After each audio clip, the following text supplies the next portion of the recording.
안녕하세요. 좋은 하루 보내세요. 저희 채널이 마음에 드셨다면 좋아요와 구독 부탁드려요. 여러분의 응원이 힘이 된답니다. 자, 이제 실화를 하나 들려드릴게요. 오늘 사례의 주인공 임수란 여사. 아들의 화려한 결혼식과 딸의 내 집 마련이라는 현실적인 문제 앞에서 그녀는 공평한 결정을 내립니다. 아들에게 주는 2억 5천만 원에도, 딸에게 주는 5천만 원에도 그녀는 똑같이 하얀 종이에 검은 글씨로 쓰인 차용증을 내밀었습니다. 그녀의 남편은 그녀를 이기적이고 냉혈한이라 욕하며 가문의 망신을 시켰다고 비난했습니다. 하지만 이 두 장의 똑같은 차용증은 아들과 딸의 손에서 전혀 다른 결과를 낳았습니다. 그 배후에는 과연 어떤 인간성의 차이가 숨어 있었을까요? 가장 이해할 수 없는 것은 갑작스럽게 찾아온 중병이 그녀를 이기적이라 욕하던 남편을 병상에서 통곡하게 만들고 완전히 굴복시켰다는 점입니다. 그 사이에 도대체 무슨 일이 있었던 걸까요? 평범해 보이는 한 노인이 어떻게 비밀 장부 하나로 모든 사람의 인식을 뒤엎고 가정의 주도권을 되찾을 수 있었을까요? 자, 이제 우리 함께 임 여사님의 세계로 들어가 이 가정 폭풍 뒤에 숨겨진 가장 현실적이고도 잔혹한 인간성의 게임을 파헤쳐 보겠습니다. 저는 올해 68, 초등학교 교사로 정년 퇴직한 지 10년이 다 되어 갑니다. 인생의 대부분을 분필과 교과서와 함께 보냈죠. 사람 보는 눈이 제법 정확하다고 자부했습니다. 우스운 건 교실 안 40명 학생들의 마음은 꿰뚫어 보면서도 한 지붕 아래에서 거의 50년을 함께 산 남편의 속은 제대로 보지 못했다는 겁니다. 남편 황건화. 우리 집은 은평구에 있는 30년 넘은 낡은 아파트입니다. 벽지에는 아이들이 어릴 적 크레파스로 그린 낙서 자국이 아직도 남아 있습니다. 낡은 쇠창살 사이로 햇살이 들어와 바닥에 얼룩덜룩한 그림자를 들이웁니다. 이곳의 공기 한 줌 한 줌에는 세월의 냄새가 배어 있습니다. 저처럼 낡았지만 그래도 아직은 품위를 지키고 있죠. 어느 주말 저녁 집안에 오랜만에 식구들이 다 모였습니다. 아들 지훈이는 꿀처럼 달콤한 말을 잘하는 약혼녀 혜진이를 데려왔고 딸 지혜는 성실해 보이는 남자친구 우성 씨의 팔짱을 끼고 왔습니다. 표면적으로는 저녁 식사를 위해 부른 것이지만 모두들 이것이 가족회의라는 것을 마음속으로 알고 있었습니다. 남편 황건화가 목을 가다듬고 거실 주인의 자리인 등나무 의자에 떡하니 앉았습니다. 가장으로서의 위엄을 한껏 뽐내는 자세였죠. 그는 평생 공무원으로 일하다 퇴직했는데 직위는 내려놓았지만 권위는 내려놓지 못했습니다. 그는 아들, 딸을 향해 기대의 찬 목소리로 말문을 열었습니다. 오늘 다들 오라고 한 건 좋은 일 때문이야. 아주 좋은 일. 지훈이는 장가를 가고 지혜는 집을 마련하고 싶어 하니 우리 부모가 전적으로 지원해줘야지. 그는 자신이 얼마나 개방적인 가장인 양을 기양양하게 말했습니다. 저는 그저 그의 곁에 앉아 미소만 짓고 있었지만 제 눈은 탐조등처럼 자리에 앉은 모든 사람을 훑고 있었습니다. 지훈이와 혜진이는 눈을 마주쳤고 그 눈빛에는 흥분이 거의 흘러넘칠 정도였습니다. 혜진이는 곧바로 제 곁으로 다가와 팔짱을 끼며 애교 섞인 목소리로 말했습니다. 어머니, 이제 우리 한 가족이잖아요. 아버님이랑 어머니께서 저 많이 예뻐해 주셔야 해요. 저는 그녀의 손을 토닥이며 아무 말도 하지 않았습니다.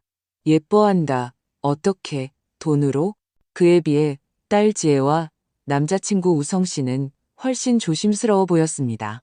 지혜는 그저 묵묵히 찻주전자를 들어 우리에게 따뜻한 차를 따라 주었습니다. 저를 쏙 빼닮은 그 눈에는 한 가닥 기대와 함께 한 줌의 불안이 숨겨져 있었습니다. 그녀는 이 집에서 전적으로 지원한다는 네 글자가 자신과 오빠에게 결코 같은 의미가 아니라는 것을 알고 있었습니다. 아버지, 어머니, 지훈이가 먼저 입을 열었습니다. 그는 아버지의 그럴듯한 겉모습을 물려받아 말에는 늘 자신감이 넘쳤습니다. 저랑 혜진이가 판교에 있는 신축 아파트를 봐뒀어요. 방 3개에 거실 하나, 위치도 아주 좋고요. 총 가격이 10억 원 정도 하는데 부모님께서 계약금 좀 보태주셨으면 해서요. 한 2억 원 정도요. 그의 말이 떨어지자마자 혜진이가 옆에서 재빨리 말을 보탰습니다. 마치 호흡을 맞춘 꾀꼬리처럼요. 네, 아버님, 어머님. 그리고 결혼 예단비랑 예식장 비용도요. 계산해보니 그것도 꽤 큰 돈이 들더라고요. 한 5천만 원은 있어야 폼나게 할 수 있을 것 같아요. 저는 머릿속으로 빠르게 계산했습니다. 2억에 5천. 둘은 입을 열자마자 2억 5천만 원을 요구했습니다. 황건아는 들으면서도 얼굴에 만족스러운 미소가 가득했습니다. 마치 아들의 씀씀이가 자신의 체면인 것처럼요. 그는 고개를 끄덕이고는 줄곧 침묵하던 딸에게로 시선을 돌렸습니다. 지혜야, 너는? 너랑 우성이는 무슨 계획이 있니? 지혜는 약간 긴장한 듯 보였습니다. 그녀는 옷깃을 만지작거리다 작은 목소리로 말했습니다. 아버지, 어머니, 저랑 우성 씨는 수원에 있는 작은 평수 아파트를 봤어요. 총 가격이 5억 원 정도인데 저희가 열심히 모은 돈이 1억 원이 있고요. 아직 계약금으로 5천만 원이 부족해서요. 혹시 집에서 좀 도와주실 수 있을까 해서요. 그녀의 목소리는 점점 작아졌습니다. 마치 잘못을 저지른 아이처럼요. 황건화는 다 듣고 나서 잠시 생각에 잠기더니 이내 거역할 수 없는 어조로 성질을 내리듯 판결했습니다. 좋아. 이렇게 하자. 지훈이 결혼은 우리 황씨 가문의 큰일이니 체면을 세워야지. 우리가 계약금 2억 원에 결혼비용 5천만 원, 총 2억 5천만 원을 내주마. 지혜도 집 사서 자리 잡는 거니까 우리도 지원해야지. 5천만 원 내주마. 아들은 결혼하고 딸은 집 사고 이렇게 하면 누구도 손해보는 거 없지. 그는 말을 마치고는 저를 더위 양양하게 쳐다봤습니다. 자신의 공정함을 뽐내는 듯이요. 저는 입안의 차에 살에 들릴 뻔했습니다. 아들에게 2억 5천, 딸에게 5천. 이게 누구도 손해보지 않는 거라고? 저는 며느리감 혜진이의 얼굴에 숨길 수 없는 승리자의 미소를 보았고 이내 고개를 숙인 딸 지혜의 미세하게 떨리는 어깨와 그 옆에서 무슨 말을 하고 싶어 하면서도 감히 하지 못하는 우성 씨의 난처한 모습을 보았습니다. 가슴이 무언가로 꽉 막히는 것 같았습니다. 하지만 저는 아무 말도 하지 않았습니다. 심지어 눈썹 하나 까딱하지 않았습니다. 지금 화를 내봤자 딸을 더 난처하게 만들고 이 가족회의를 추한 난장판으로 만들 뿐이라는 것을 알았기 때문입니다. 저는 그저 평온하게 찻잔을 내려놓고 고개를 끄덕였습니다. 좋아요. 당신 말대로 해요. 그날 밤 자식들이 만족스러운 얼굴로 떠난 후 황건아는 자신이 상황을 주도했다는 만족감에 젖어 거실에서 트로트를 흥얼거리며 서성였습니다. 저는 방으로 들어가 침대 머리맡 금고에서 통장 2개를 꺼냈습니다. 그의 앞으로 다가가 그중 하나를 건넸습니다. 여보, 이건 우리 둘 부부 공동 통장이에요. 안에 3억 2천만 원이 있어요. 당신이 약속한 3억 원은 여기서 뺏어줘요. 저는 담담하게 말했습니다. 그리고 제 개인 명의의 다른 통장은 제 핸드백에 다시 넣었습니다. 황건화는 제가 비상금을 가지고 있다는 것을 알고 있었습니다. 제가 교사 시절 받은 상여금과 아껴 모은 연말 보너스, 그리고 가끔 주식 투자로 번 돈이었죠. 하지만 구체적으로 얼마인지는 한 번도 묻지 않았고 저도 말한 적이 없었습니다. 그의 눈에 그건 그저 여편네가 숨겨둔 푼돈에 불과했으니까요. 황건화는 제 행동을 보고 얼굴에서 미소가 굳었습니다. 그는 제 핸드백을 뚫어져라 쳐다보며 미간을 찌푸렸습니다. 임수란, 당신 지금 뭐 하는 거야? 공동 통장 돈을 다 거덜내고 당신 통장 돈은 왜? 지훈이 결혼은 큰일이니까 좀 더 보태주는 게 당연하잖아. 어떻게 그렇게 이기적이야? 자기 아들한테까지 감춰? 저는 고개를 들어 그를 평온하게 바라봤습니다. 여보, 뭐가 이기적인데요? 이 돈 내가 한 푼, 두 푼 악착같이 모은 거지. 하늘에서 떨어진 거 아니에요. 아들한테 2억 5천, 딸한테 5천. 당신은 이걸 공평하다고 해요? 손가락 깨물어 안 아픈 손가락 없어요. 어떻게 그렇게 당당하게 편애할 수 있죠? 그는 제 질문에 발끈하며 목소리가 커졌습니다. 아들은 대를 이을 자식이고 딸은 어차피 시집 가면 남의 집사람이야. 5천만 원이나 주는 것도 감지덕지지. 당신 같은 여자가 가와만 사성을 알기나 해. 이렇게 따지고 들면 집안이 화목하겠어? 가와만 사성. 저는 이 말을 되뇌며 이루 말할 수 없는 아이러니를 느꼈습니다. 나는 따져야겠어요. 왜냐면 내가 보는 건 돈이 아니라 사람 마음이니까. 이 돈을 어떻게, 얼마나 줄지 내 마음속에 계획이 다 있어요. 당신 굶기지 않을 거고 애들한테 야박하게 굴지도 않을 테니 걱정 마요. 하지만 나한텐 내 원칙이 있어요. 그는 화가 나서 길길이 날뛰며 제 코를 가리켰습니다. 당신 자꾸 이런 식으로 하면 우리 이혼해. 이것이 그의 수십 년 된 비장의 무기였습니다. 말싸움에서 이기지 못할 때마다 이 말을 꺼내들었죠.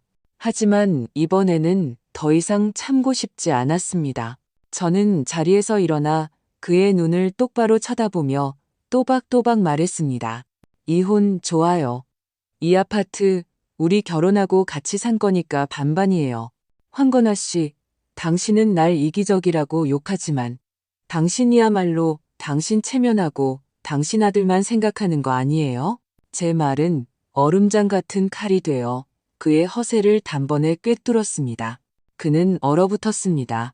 입을 벌린 채 한마디도 하지 못했고 얼굴은 붉어졌다가 하얗게 그리고 잿빛으로 변했습니다. 그날 밤 우리는 싸늘하게 헤어졌습니다. 그는 거실에서 자며 침묵으로 항의를 표현했습니다. 저는 우리가 수십 년간 함께 잤던 더블 침대에 누워 눈을 뜬 채 천장을 바라봤습니다. 집안의 분위기는 빙점까지 떨어졌지만 제 마음은 이상하리만치 평온했습니다. 저는 알고 있었습니다. 사람의 마음을 시험하는 이 연극은 이제 막 서막을 올렸을 뿐이라는 것을요. 황건아의 냉전은 그리 오래가지 않았습니다. 아들의 결혼 날짜가 다가오자 그의 체면을 중시하는 마음이 그 무엇보다 급했기 때문입니다. 저는 약속대로 우리 공동 통장에서 2억 5천만 원을 현금으로 인출했습니다. 은행 창고 직원이 오만 원권 지폐 뭉치를 세는 소리가 제 귀에는 마치 이 집이 조금씩 허물어지는 소리처럼 들렸습니다. 저는 이 돈을 아들 지훈에게 직접 건넸습니다. 그가 묵직한 현금 가방을 받아들었을 때 그의 얼굴에는 감출 수 없는 기쁨이 가득했습니다. 연신 감사합니다. 어머니, 앞으로 혜진이랑 꼭 부모님께 효도할게요 라고 말했습니다. 저는 그저 고개를 끄덕였습니다. 효도라는 두 글자는 결코 입으로 하는 것이 아니라는 생각을 하면서요. 그리고 저는 지훈이를 따로 만났습니다. 그와 혜진이가 봐둔 판교 신축 아파트 모델하우스에서였습니다. 저는 그에게도 똑같이 차용증 한 장을 내밀었습니다. 금액은 2억 5천만 원이었습니다. 지훈이는 차용증을 보고 얼굴의 미소가 순간 굳었습니다. 그는 당황하며 저를 쳐다봤습니다. 어머니, 이게 무슨 뜻이세요? 저는 차용증을 가리키며 평온한 어조로 말했습니다. 지훈아, 너도 이제 어른이고 가정을 꾸렸으니 남자다. 이 2억 5천만 원은 아빠와 엄마의 평생 모은 돈이야. 적은 돈이 아니지. 엄마가 안 주겠다는 게 아니라 빌려주겠다는 거다. 이 차용증에 서명해라. 엄마가 원하는 건 네가 돈을 갚는 게 아니야. 이 책임감을 기억하라는 거다. 이 돈에 부끄럽지 않게, 내 미래의 가정에 부끄럽지 않게 살아야 한다. 제 말은 합리적이었지만 그의 눈에 담긴 당혹감은 곧 이해할 수 없다는 표정과 약간의 분노로 바뀌었습니다. 어머니, 어떻게 이러세요? 너무 서운하잖아요. 우리 한 가족인데. 그리고 동생한테는요. 내 동생 일은 네가 신경 쓸 거 없다. 제가 그의 말을 잘랐습니다. 너는 대답만 해. 이 차용증에 서명할 거니 안 할 거니? 지훈이는 그 종이를 들고 얼굴색이 계속 바뀌었습니다. 그 역시 제가 이런 수를 쓸 줄은 몰랐을 겁니다. 그는 한참을 망설이다가 결국 이것이 그저 형식일 뿐이라고 생각했는지 마지못해 차용증에 자신의 이름을 썼습니다. 저는 차용증을 잘 챙겨 넣었습니다. 마음은 조금도 가벼워지지 않았습니다. 이 일이 그냥 넘어가지 않을 것을 알았기 때문입니다. 역시나 이틀도 안 되어 집안이 발칵 뒤집혔습니다. 지훈이가 그 차용증을 들고 집에 와서 황건화에게 일러바친 것입니다. 제가 집에 돌아왔을 때 황건화는 얼굴이 시뻘개져서 차용증을 든 손을 부들부들 떨고 있었습니다. 그는 저를 보자마자 경로한 사자처럼 차용증을 테이블에 내동댕이 치며 소리쳤습니다. 임수란, 당신이 한 짓 좀 봐. 도대체 뭘 어쩌자는 거야? 지훈이한테까지 이따위 짓을 해? 우리 황씨 가문의 장남이야. 이런 걸 쓰게 하다니 평생 며느리 앞에서 고개도 못 들고 살게 할 작정이야? 제가 입을 열기도 전에 지훈이가 옆에서 억울하다는 듯이 말을 보탰습니다. 아버지, 보세요. 어머니는 절 믿지 않으시는 거예요. 책임감이라니요. 제가 보기엔 어머니 마음속엔 지혜밖에 없어요. 입 닥쳐. 제가 아들을 매섭게 꾸짖었습니다. 그리고 황건아에게로 돌아섰습니다. 제 눈빛은 얼음처럼 차가웠습니다. 내가 왜 이걸 쓰게 했는지 당신 마음속으로는 잘 알잖아요. 개 돈 쓰는 버릇이 어떤지 당신은 몰라요? 이 2억 5천을 그냥 주면 몇 년 안 가서 개랑 혜진이가 다 날려버릴 거예요. 이건 개를 위한 거고 우리 집안을 위한 거라고요. 개를 위한 거라고? 황건아가 기가 막혀 웃었습니다. 내가 보기엔 당신이 돈을 다 자기 손에 쥐고 싶어서 그런 거야. 당신은 편애하는 거라고. 내가 말하는데 이 일 난 동의 못해. 절대로 동의 못해. 아들아, 내 엄마 신경 쓰지 마라. 엄마가 안 주면 아빠가 준다. 이 돈은 아빠가 결정했어. 그냥 부모가 주는 거다. 갚을 필요 없어. 말을 마치고 그는 놀랍게도 지훈이가 서명한 차용증을 찢어버렸습니다. 종이 조각이 눈송이처럼 흩날리며 우리 부부의 수십 년 정분 위로 떨어졌습니다. 제 마음은 그 순간 완전히 식어버렸습니다. 저는 제 남편과 제 아들을 보았습니다. 그들은 마치 두 명의 강도처럼 합심하여 제게 이기적이라는 모자를 씌웠습니다. 좋아, 참으로 대단한 부자로군. 저는 더 이상 싸우지 않았습니다. 그저 그들을 깊이 쳐다봤습니다. 그 눈빛에는 분노가 아닌 끝없는 실망만이 담겨 있었습니다. 저는 방으로 돌아서서 문을 닫았습니다. 며칠 후 저는 딸 지혜와 사위 우성 씨를 따로 만났습니다. 저는 공동통장에서 그들에게 주기로 약속한 5천만 원을 인출했습니다. 그리고 똑같이 차용증 한 장을 꺼냈습니다. 저는 제 목소리가 그날 지훈이에게 했던 것과 똑같이 들리도록 애썼습니다. 지혜야, 이 5천만 원은 부모가 너희들 새 출발을 응원하는 마음이다. 하지만 돈을 주는 만큼 엄마는 너희가 책임감을 기억했으면 좋겠다. 그래서 이 차용증, 너희도 서명해주면 좋겠구나. 저는 지혜가 실망하고 억울해할 준비를 하고 있었습니다. 어떤 자식이 부모의 도움이 순수하지 않기를 바라겠습니까? 하지만 지혜의 반응은 제 예상을 완전히 벗어났습니다. 그녀는 차용증을 보고는 고개를 들어 저를 보았습니다. 그 눈빛에는 불쾌함이 전혀 없었고 오히려 후련함과 이해가 담겨 있었습니다. 그녀는 조용히 말했습니다. 어머니, 무슨 뜻인지 알아요. 걱정 마세요. 이 차용증 제가 서명할게요. 그녀 곁에 있던 우성 씨는 더욱 정중하게 고개를 끄덕였습니다. 그는 지혜의 손에서 펜을 받아들고 망설임 없이 차용증에 자신의 이름을 썼습니다. 그가 제게 말했습니다. 어머니, 감사합니다. 어머니께서 주신 것은 돈이 아니라 믿음과 도리입니다. 이 은혜 마음에 새기겠습니다. 이 돈 저희가 열심히 일해서 꼭 빠른 시일 내에 갚겠습니다. 저는 얼어붙었습니다. 제가 준비했던 수많은 변명의 말들이 한마디도 필요 없게 되었습니다. 딸과 사위에 진실되고 당당한 얼굴을 보며 황건아와 지훈이에게 상처받았던 제 마음이 따뜻한 샘물에 잠기는 것 같았습니다. 시큼함 속에 단맛이 배어나왔습니다. 저는 차용증을 소중하게 챙겼습니다. 이 종이는 며칠 전 찢겨나간 그 종이와 제 마음속에서의 무게가 천지 차이였습니다. 이번에는 이웃집 이 어르신을 증인으로 모셨습니다. 이 어르신이 차용증에 서명하며 제 어깨를 토닥여 주셨습니다. 그 눈빛에는 칭찬이 가득했습니다. 그는 낮은 목소리로 제게 말했습니다. 수란 씨, 두 자식이 참 다르구먼. 네, 달랐습니다. 저는 이 사실을 마음속에 숨기고 황건아에게 말하지 않았습니다. 그는 가장의 권위로 아들에게 공평함을 쟁취해 주었다고 생각했겠지요.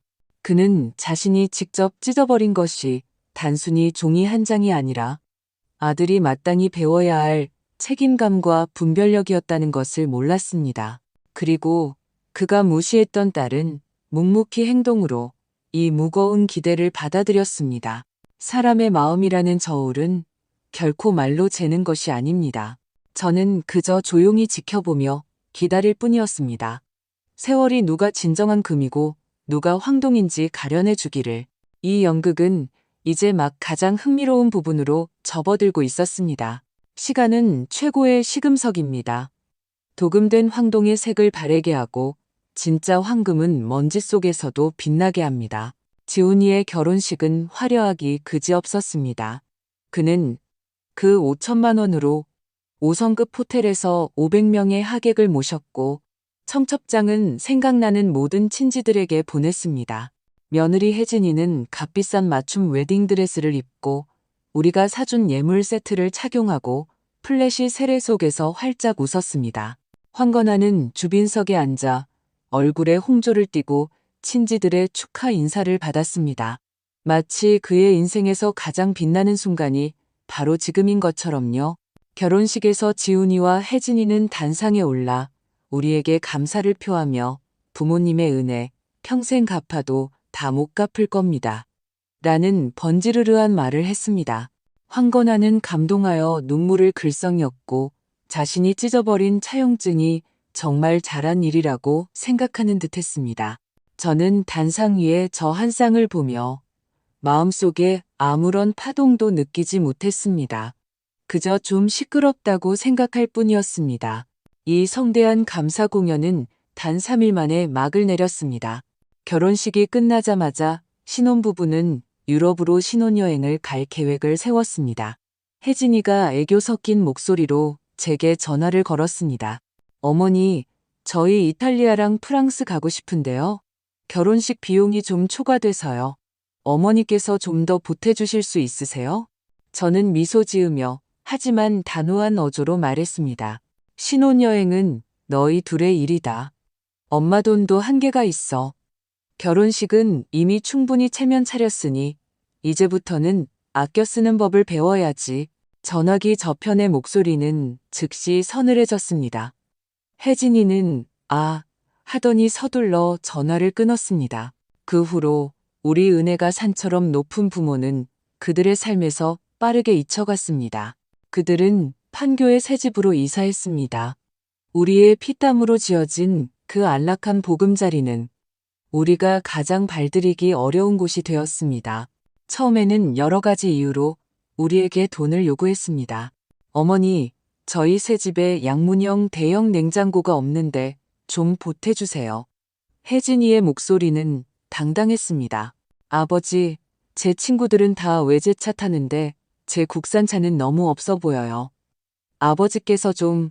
지훈이의 은근한 암시에는 아버지를 향한 기대가 가득했습니다.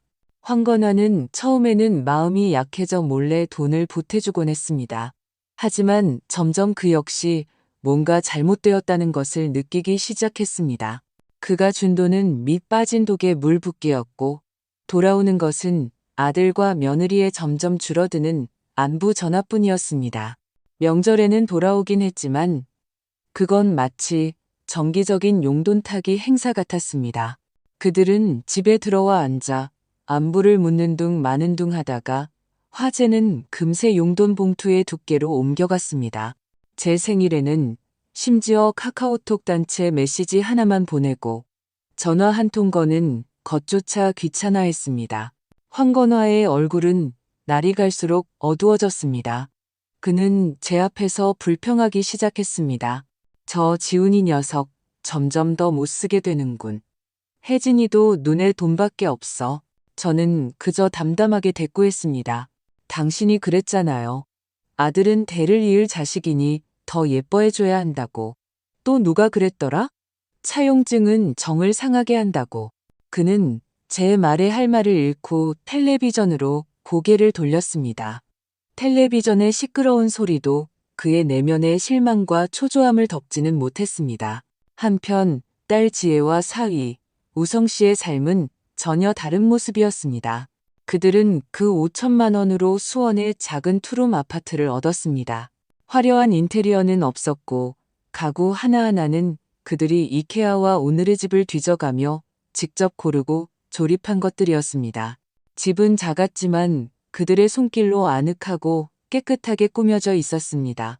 대출금을 빨리 갚기 위해 그리고 마음의 빚을 지고 있다는 생각에 둘은 유난히 열심히 일했습니다. 지혜는 디자인 회사에 다니면서 퇴근 후 개인적인 디자인 외주를 받아 그림을 그렸고 우성 씨는 회사에서 적극적으로 일하며 더 높은 성과급을 위해 노력했습니다. 바쁜 생활 속에서도 그들은 우리를 잊지 않았습니다. 매주 주말 그들은 어김없이 낡은 국산차를 몰고 수원에서 은평구로 우리를 보러 왔습니다. 우성 씨는 장 본 것을 들어주겠다고 나섰고 지혜는 부엌으로 들어와 제 일을 도왔습니다. 식탁에서 그들은 늘 웃으며 직장에서의 재미있는 이야기와 일상의 소소한 일들을 나누었습니다. 집에 수도관이 새거나 전구가 나가면 황건화가 전화 한 통만 하면 우성 씨는 아무리 늦은 시간이라도 즉시 차를 몰고 와서 수리해 주었습니다. 단 한마디의 불평도 없었습니다. 그는 우리에게 친아들보다 더 정성을 다했습니다. 반년 후 어느 주말 지혜와 우성 씨가 돌아왔을 때 조금은 멋쩍은 듯 봉투 하나를 꺼내 제 앞에 내밀었습니다. 어머니, 이게 저희가 모은 첫 돈이에요. 500만 원인데 먼저 일부 갚을게요. 지혜가 조금 부끄러워하며 말했습니다. 많지는 않지만 저희 마음이에요. 저는 봉투 안에 가지런히 담긴 5만 원권 지폐 뭉치를 보았고 이내 고된 노동으로 조금은 피곤해 보이지만 진심이 가득한 그들의 얼굴을 보았습니다. 마음속에 만감이 교차했습니다. 저는 봉투를 다시 밀어주며 온화하게 말했습니다. 엄마는 너희 마음을 봤다. 그게 돈보다 더 중요해. 이 돈은 너희가 갖고 있다가 너희 작은 가정을 먼저 잘 돌봐라. 엄마는 급하지 않다. 이 일은 제가 떠벌리지 않았지만 세상의 비밀은 없는 법입니다. 어느 입 가벼운 친척이 이 이야기를 며느리 혜진이의 귀에 흘려보냈습니다. 이것으로 벌집을 쑤신 셈이 되었습니다. 그날 지훈이와 혜진이는 분노에 차집으로 쳐들어왔습니다. 지훈이는 들어오자마자 제게 따져 물었습니다. 어머니, 너무 불공평하세요. 지혜한테는 돈을 주시고 갚지 말라고 하셨다면서요? 그럼 저는요? 저도 어머니 아들이잖아요. 어머니 비상금 전부 지혜한테 주신 거 아니에요? 혜진이는 옆에서 비련의 여주인공 연기를 시작했습니다. 눈물이 금세 쏟아졌습니다. 어머니, 저희도 어머니께서 지혜 예뻐하시는 거 알아요. 하지만 이렇게 편애하시면 안 되죠. 저희 지금 대출금 압박도 심하고 매달 차 할부금도 내야 하는데 어떻게 저희 사정은 조금도 헤아려 주지 않으세요? 저는 그 둘이 주고받는 서툰 연기를 보며 실소만 나왔습니다. 저는 화내지 않고 그저 방으로 들어가 미리 준비해둔 작은 장부를 꺼내왔습니다. 저는 장부를 펼쳐 그들 앞에 찻상에 던졌습니다. 이게 너희들이 말하는 압박이냐? 저는 장부를 가리키며 목소리는 크지 않았지만 또렷하게 말했습니다. 이건 너희가 결혼한 이후로 여러 가지 명목으로 우리한테서 가져간 돈 목록이다. 2월 혜진이가 생일이라고 새 핸드폰 산다며 100만 원. 4월, 지훈이가 친구랑 투자한다며 500만 원. 6월, 너희 차 정비해야 한다며 200만 원. 여기 적힌 걸 다 합치면 1천만 원이 넘어. 너희는 우리를 현금 인출기로 생각하면서 이제 와서 나한테 편애한다고 따질 면목이 있니? 장부에 적힌 모든 기록은 날짜, 금액, 사유까지 명확했습니다. 지훈이와 혜진이는 장부를 보고 순간 할 말을 잃었습니다. 얼굴이 파랗게 질렸다가 하얗게 변했습니다. 옆에 앉아있던 황건화는 더욱 기가 막혀 온몸을 떨었습니다. 그는 아마도 자신이 자랑스러워하던 아들이 뒤에서는 이토록 탐욕스러운 얼굴을 하고 있었다는 것을 상상도 못했을 겁니다. 그는 지훈이를 가리키며 한참 동안 말을 잇지 못하다가 결국 깊은 한숨으로 모든 것을 대신했습니다. 그날 지훈이와 혜진이는 쥐구멍에라도 숨고 싶은 심정으로 떠났습니다. 집안은 그로 인해 한동안 조용해졌습니다. 하지만 저는 이것이 끝이 아니라는 것을 알았습니다. 인간의 탐욕과 욕망은 작은 충격 한 번으로 사라지지 않습니다. 더 큰 폭풍이 저 멀리 수평선 위에서 조용히 기다리고 있었습니다. 조용한 날들은 폭풍 우전의 고요함처럼 짧아서 오히려 불안했습니다. 낙타의 등을 부러뜨린 마지막 지푸라기는 어느 깊은 밤 가장 추악한 방식으로 떨어졌습니다. 전화벨이 고요한 밤에 날카롭게 울렸습니다. 전화를 받자 저편에서 아들 지훈이의 떨리는 울음 섞인 목소리가 들려왔습니다. 아버지, 어머니, 저 망했어요. 저 선물 투자로 돈을 다 날렸어요. 3억 원이 넘게요. 가슴이 철렁 내려앉았지만 놀랍지는 않았습니다. 지난 몇 년간 그와 혜진이의 수입은 생각 않고 쓰기만 하는 소비 방식을 보면서 저는 그의 월급만으로는 그들의 부풀려진 허영심을 감당할 수 없으리라는 것을 알고 있었습니다. 역시나 지훈이는 전화기 너머로 더듬거리며 진실을 털어놓았습니다. 그의 체면을 세워주던 외제차를 사기 위해 혜진이의 끝없는 명품 가방과 호화로운 여행을 만족시키기 위해 그는 우리 몰래 회사 공금의 일부를 횡령했고 자신의 저축 전부를 고위험 선물 시장에 쏟아부었던 것입니다. 하룻밤에 부자가 되기를 꿈꿨지만 시장의 급격한 변동 한 번에 그는 모든 것을 잃었습니다. 저축을 모두 날렸을 뿐만 아니라 회사와 친구들에게 막대한 빚까지 지게 된 것입니다. 회사 재무팀의 감사에서 발각되어 그에게는 최후 통첩이 내려졌습니다. 3일 내로 1억 5천만 원의 구멍을 메우지 못하면 업무상 횡령죄로 경찰에 신고하겠다는 것이었습니다. 전화기 저편에서는 동시에 며느리 혜진이의 히스테리적인 비명이 들려왔습니다. 황지훈, 이 쓸모없는 인간아, 내가 정말 눈이 삐었지. 너 같은 놈이랑 결혼하다니. 이혼해. 내일 당장 이혼할 거야. 내 인생을 너 같은 폐물한테 망칠 순 없어. 그 날카로운 목소리는 수화기를 통해 황건화의 귀에 똑똑히 들렸습니다. 이 소식은 제 남편에게는 청천벽력과도 같았습니다. 그는 평생 공직에 있으면서 명예와 체면을 가장 중시했습니다. 그가 가장 자랑스러워하던 아들, 그가 모든 것을 쏟아부어 키우고 애지중지했던 장남이 공금을 횡령한 범죄자가 되었다니. 그는 분노로 온몸을 떨며 제 손에서 전화기를 빼앗아 저편을 향해 고함쳤습니다. 이 후레자식아, 우리 황씨 가문의 얼굴에 똥칠을 해도 유분수지. 후레자식. 말이 채 끝나기도 전에 그의 얼굴이 갑자기 창백해지고 이마에서는 굵은 땀방울이 솟아났습니다.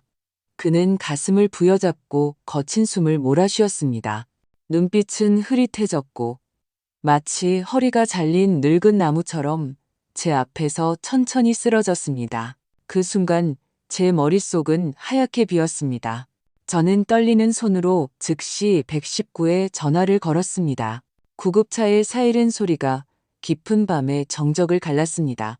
병원 응급실 복도에서 시간은 끝없이 길게 늘어졌습니다. 진단 결과는 금방 나왔습니다. 급성 심근경색.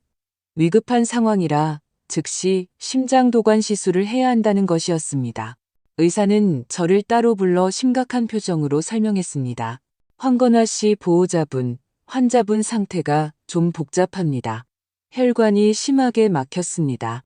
건강보험으로 대부분의 수술비는 지원되지만 효과가 더 좋고 부작용이 적은 최신 약물 스텐트 몇 종류는 비급여 항목입니다. 하나당 비용이 대략 600만 원에서 800만 원 사이입니다. 막힌 상태에 따라 서너 개까지 필요할 수 있습니다. 또 수술 후 재발을 막기 위해 신형 항응고제를 사용하는 것이 좋은데 이 약도 비급여라 한 달 약값만 수십만 원입니다. 그리고 앞으로 장기적인 재활, 영양제, 가정간호 등도 적지 않은 비용이 들 겁니다. 저는 고개를 끄덕이며 알겠다고 했습니다. 저는 건강보험이 생명을 구할 수는 있지만 그 후의 삶의 질은 많은 경우 돈으로 유지되어야 한다는 것을 알고 있었습니다. 그때 지훈이도 병원에 도착했습니다.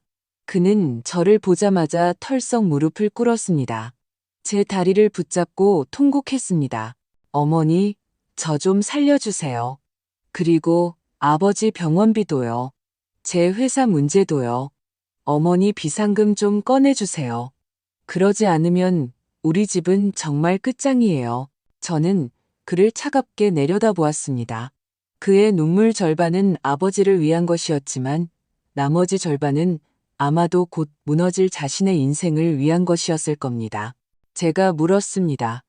혜진이는? 그는 고개를 숙이며 힘없는 목소리로 말했습니다. 친정에 간다고 전화기도 꺼놨어요. 저는 속으로 냉소했습니다. 부부란 벌레 같은 숲의 새, 재난이 닥치면 각자 날아가는구나. 이 말은 정말 조금도 틀리지 않았습니다. 바로 그때 딸 지혜와 사위 우성 씨도 허겁지겁 도착했습니다. 그들은 분명 수원에서 차를 몰아 달려온 것이었습니다. 지혜는 저를 보자마자 눈시울이 붉어졌습니다. 그녀는 두말 없이 가방에서 자신의 은행카드를 꺼내 제 손에 쥐어주었습니다. 어머니, 아버지 수술이 먼저예요. 이 카드에 저희가 모은 돈 1,000만 원 넘게 있어요. 먼저 가져다 쓰세요. 비밀번호는 어머니 생신이에요. 돈이 부족하면 저희가 더 알아볼게요. 제가 친구들한테 빌려볼게요. 사위 우성 씨는 제 어깨를 토닥이며 침착하게 말했습니다. 어머니, 너무 걱정 마세요. 저희가 있잖아요. 제가 의사 선생님께 가서 필요한 수속이 있는지 알아볼게요. 어머니는 먼저 여기서 아버님 곁을 지키세요. 그는 단 한마디의 불평도, 미루는 기색도 없이 묵묵히 중환자실 밖을 지키며 온갖 번거로운 잡무를 처리했습니다. 그 넓은 등이 병원의 차가운 불빛 아래에서 유난히 든든해 보였습니다. 저는 그 자리에 서서 바닥에 무릎 꿇고 애원하는 아들과 몇백만 원짜리 비급여 스텐트 때문에 사방으로 뛰어다니는 딸과 사위를 번갈아 보았습니다. 인간의 마음이 이 순간 너무나도 선명하고 명백하게 비춰졌습니다. 저는 깊은 숨을 들이쉬고 아직 무릎 꿇고 있는 지훈이를 향해 전례 없이 평온한 목소리로 말했습니다. 일어나라. 네 아버지 병원비는 내가 알아서 할 거다. 그리고 내 빚은 내가 자초한 일이니 내가 책임져라. 그날 밤 병원 복도는 인간성을 시험하는 연단이 되었습니다. 그리고 제 마음속에는 이미 답이 정해져 있었습니다. 병원의 차가운 공기 속에서 저는 결정을 내렸습니다. 저는 딸 지혜에게 말했습니다. 그 카드는 다시 넣어둬라. 너희들 피땀 흘려 번 돈인데 아빠한테 아직 필요 없다. 그리고 저는 혼자 은행에 다녀왔습니다. 제 비상금 통장에서 3,000만 원을 현금으로 인출했습니다. 남편의 1차적인 비급여 스텐트와 약물 비용을 지불하기 위해서였습니다. 그리고는 망설임 없이 남은 4억 원이 넘는 돈 전부를 지혜와 우성 씨 명의로 새로 개설한 신탁 계좌로 이체했습니다. 그리고 은행의 전문가에게 부탁해 엄격한 비밀 유지 계약을 맺었습니다. 이 모든 것을 마친 후 저는 잔액이 5천만 원도 채 남지 않은 낡은 통장을 들고 병원으로 돌아왔습니다. 이 텅 비어 보이는 통장이 이 가정 폭풍 속에서 제가 가진 가장 강력한 도구가 될 것이었습니다. 저는 3천만 원의 현금을 지혜에게 주어 병원비를 내게 했습니다. 그리고 복도에서 넋을 잃고 앉아있는 아들 앞으로 다가가 그 얇은 통장을 건넸습니다. 지훈아, 이게 엄마의 전 재산이다. 제 목소리는 평온했지만 지친 기색이 역력했습니다.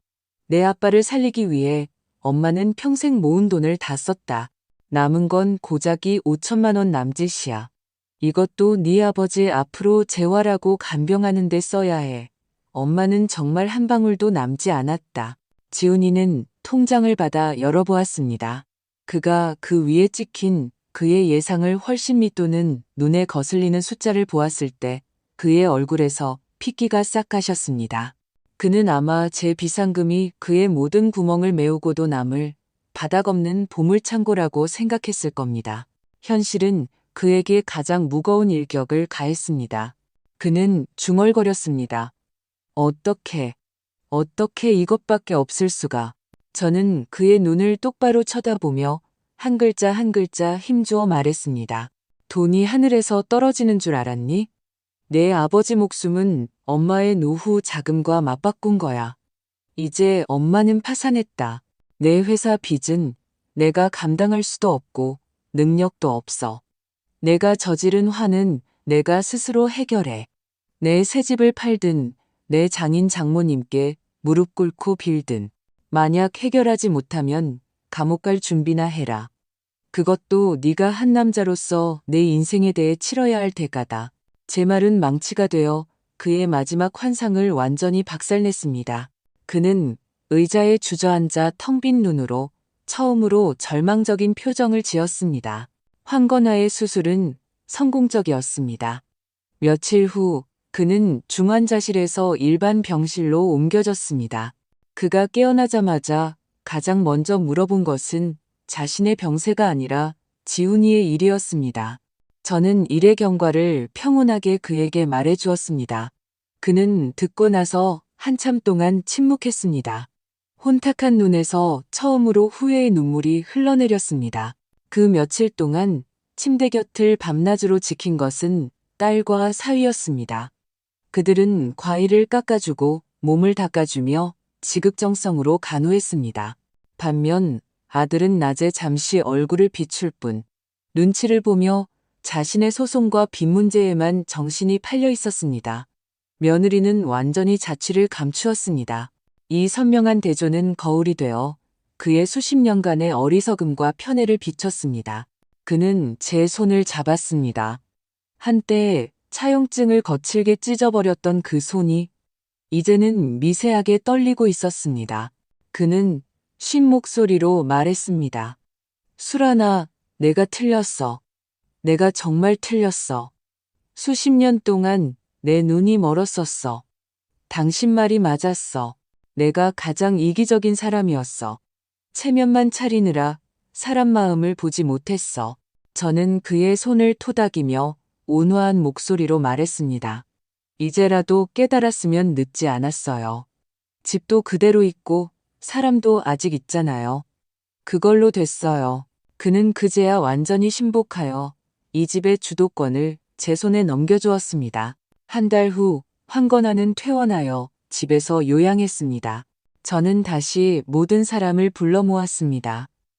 이웃집 이 어르신까지 포함해서요. 집에서 진정한 의미의 가족회의를 열었습니다. 지훈이도 왔습니다.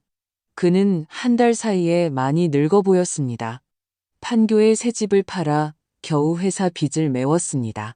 그는 구름 위에서 진흙탕으로 떨어졌고 그의 몸에 배어 있던 오만함은 현실에 의해 완전히 닳아 없어졌습니다. 저는 모든 사람 앞에서 먼저 딸 지혜가 서명했던 5천만 원짜리 차용증을 꺼냈습니다. 저는 황건화와 지훈이를 향해 말했습니다. 이건 지혜와 우성이가 쓴 차용증입니다. 그들은 제게 5천만 원을 빌렸습니다. 그리고 저는 모두가 보는 앞에서 그 차용증을 천천히 찢었습니다. 오늘 치치팩 이 차용증을 찢습니다. 저는 딸과 사위를 바라보았습니다. 왜냐하면 너희는 행동으로 너희의 마음이 어떤 차용증보다 더 믿을 만하다는 것을 증명했기 때문이다. 이 5천만 원은 엄마가 진심으로 너희에게 주는 것이다. 갚지 않아도 된다. 지혜와 우성이는 놀라마를 잊지 못했고 눈시울이 금세 붉어졌습니다. 이어서 저는 분위기를 바꾸어 지훈이를 바라보며 제 최종 결정을 선포했습니다. 오늘 이 어르신을 증인으로 모시고 저 임수라는 제 개인 명의의 모든 자산, 이 은평구 낡은 아파트를 포함한 제 예금과 투자를 제가 세상을 떠난 후에 가족 신탁으로 설립하기로 결정했습니다. 저는 명확하게 말했습니다. 이 신탁의 상속인은 3명입니다.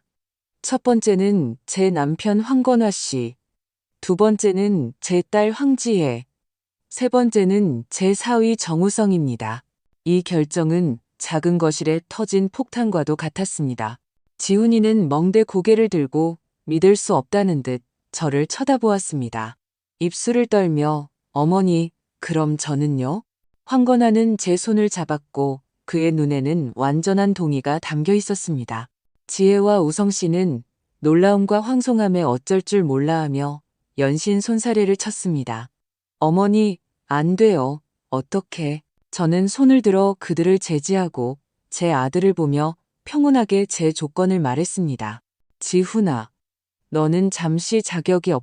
네가 언젠가 내 자신의 두 손으로 남은 빚을 다 갚고 당당하게 사람답게 사는 법을 배우고 책임과 의무가 무엇인지 배우게 되는 날, 그날 다시 나를 찾아오너라.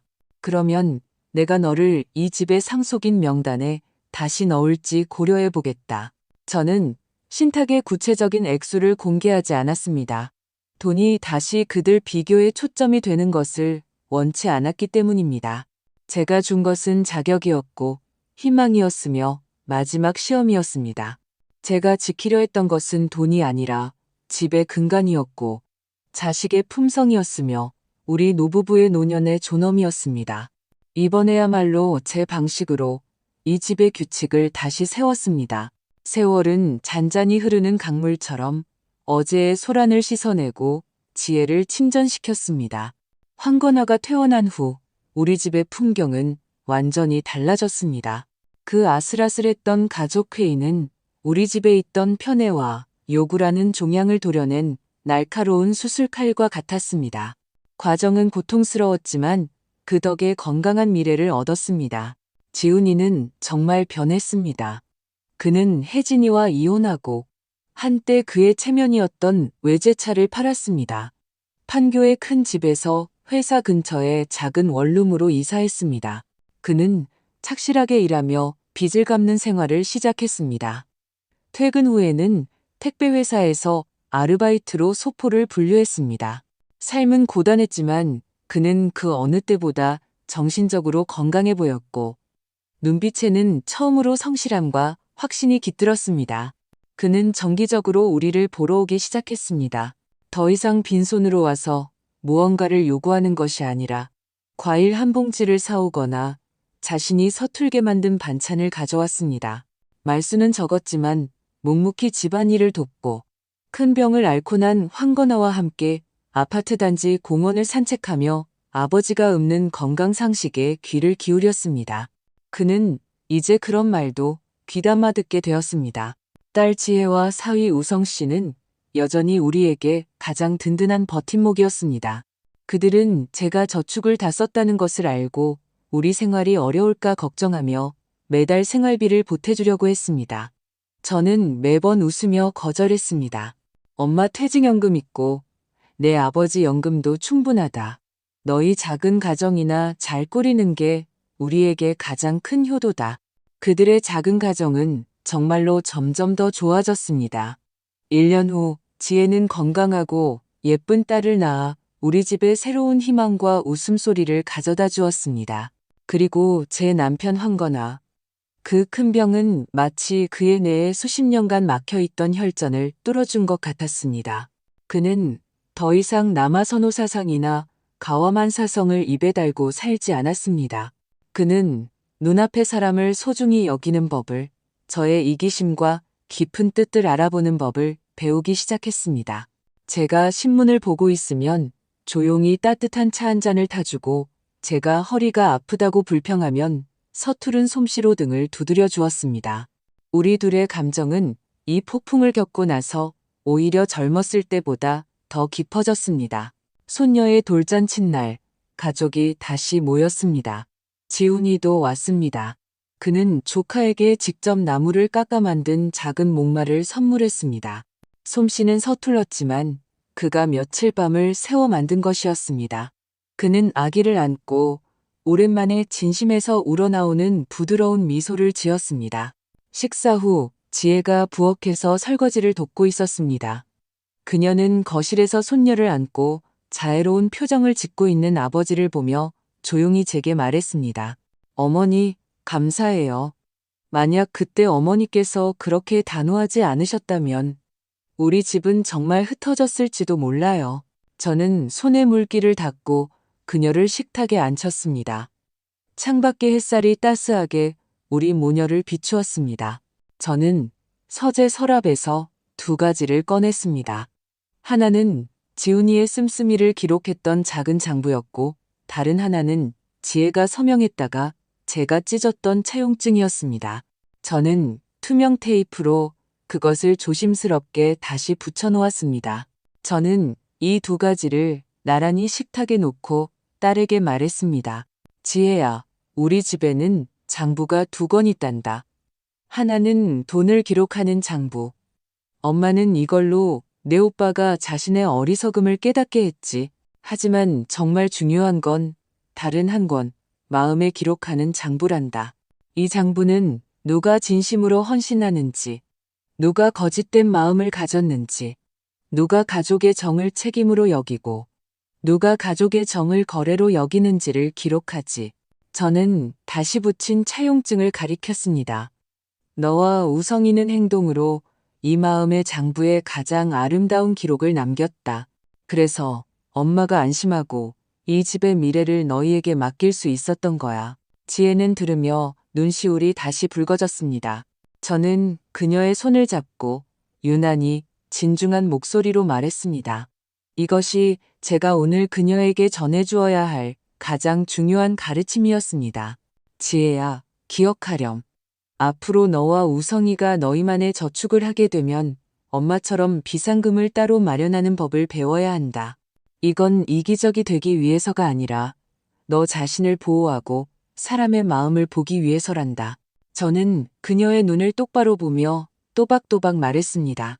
돈은 이 세상에서 사람의 본성을 가장 잘 시험하는 물건이다. 자식들이 내게 금광이 있다는 걸 알면 그들은 스스로 분투할 동기를 잃어버리고 네가 주는 것을 당연하게 여길 수 있어. 그들은 자신의 산을 어떻게 오를지 생각하지 않고 어떻게 내 금광을 파낼지만 생각하게 될 거야. 하지만 그들이 내게 그저 겨우 먹고 살 만한 작은 시냇물만 있다고 생각하면 그들은 스스로 우물을 파고 스스로 수원지를 개척하는 법을 배우게 될 거다. 그들이 자신의 두 손으로 일궈낸 미래야말로 가장 단단하고 믿을 수 있는 것이지. 엄마가 그 통장을 숨겼던 건 내 오빠를 사랑하지 않아서가 아니야. 오히려 아직 사랑하기 때문이었지. 내가 그의 기댈 언덕을 없애주었기에 그는 비로소 스스로 일어서는 법을 배울 수 있었단다. 이것이 부모의 이기심이고 또한 부모의 가장 깊은 사랑이란다. 지혜는 조용히 듣고 있었습니다. 눈물이 뺨을 타고 흘러내렸습니다. 그녀는 힘주어 고개를 끄덕였습니다. 그녀는 알았습니다. 그녀는 모든 것을 이해했습니다. 저는 거실을 보았습니다. 황건아가 손녀를 안고 있고 햇살이 그의 희끗희끗한 머리카락 위에 따스하고 평화롭게 쏟아졌습니다. 지훈이는 옆에 앉아 조카에게 목마를 흔들어주며 웃고 있었습니다. 온 가족이 함께 모여 앉아 예전의 화려함은 없었지만 그 대신 얻기 힘든 따스함과 진심이 가득했습니다. 저는 아무에게도 말하지 않았습니다. 지혜와 우성 씨 명의로 설립된 그 신탁 계좌에 정확히 얼마가 들어있는지를요. 그것은 우리 노부부가 그들에게 남겨줄 가장 든든한 버팀목이자 영원히 밝힐 필요 없는 비밀이 될 것입니다. 가와만사성. 이 말은 틀리지 않았습니다. 하지만 만사성 이전에 반드시 규칙이 있어야 하고 경계선이 있어야 하며 시비를 가릴 줄 아는 지혜가 있어야 합니다. 저의 그 이기적인 장부가 결국 한 가정의 진정한 그리고 오래 지속될 화목을 가져다 주었습니다. 그리고 그 보이지 않는 마음의 장부야말로 제가 대대로 물려주고 싶은 가장 소중한 값을 매길 수 없는 보물입니다. 오늘의 사례는 여기까지입니다. 임 여사님의 이 경험은 마치 거울처럼 현실 가정 속에 많은 말 못할 어려움과 지혜를 비춰줍니다. 그녀는 이기적인 장부 하나로 결국 가정의 평안과 자녀의 성장을 되찾았습니다. 그 속에 담긴 이치는 깊은 생각에 잠기게 합니다. 현실에서 부모가 자녀에게 베푸는 헌신에 과연 경계선을 두어야 할까요? 아낌없이 모든 것을 주는 것만이 위대한 사랑일까요? 아니면 임 여사님처럼 거리와 시험을 통해 자녀에게 책임과 감사를 가르치는 것이 더 깊은 보호일까요? 자식에게 노후를 기댄다는 전통적인 관념이 현대 사회의 경제적 압박, 개인주의와 충돌할 때 우리는 어떻게 처신해야 할까요? 저희는 모든 시청자 여러분의 마음속에 자신만의 잣대가 있고 독특한 견해가 있으리라 믿습니다. 아래 댓글 창에 여러분의 생각을 남겨주세요. 부모의 입장이시든 자녀의 입장이시든 여러분의 의견은 모두 소중합니다. 이곳에서 이 주제에 대해 솔직하고 깊이 있는 소통을 나눠봅시다. 만약 여러분도 이런 현실적인 인생 이야기에 공감하신다면 저희 채널을 구독하시고 알림 설정을 켜는 것을 잊지 마세요. 그러면 마음을 울리는 어떤 사례도 놓치지 않으실 겁니다. 또한 이 생각할 거리를 던져주는 영상을 여러분이 아끼는 사람들에게 공유하여 함께 가족의 정과 돈의 경계에 대해 생각할 기회를 만들어주세요. 댓글창에서 여러분의 멋진 의견을 기다리겠습니다.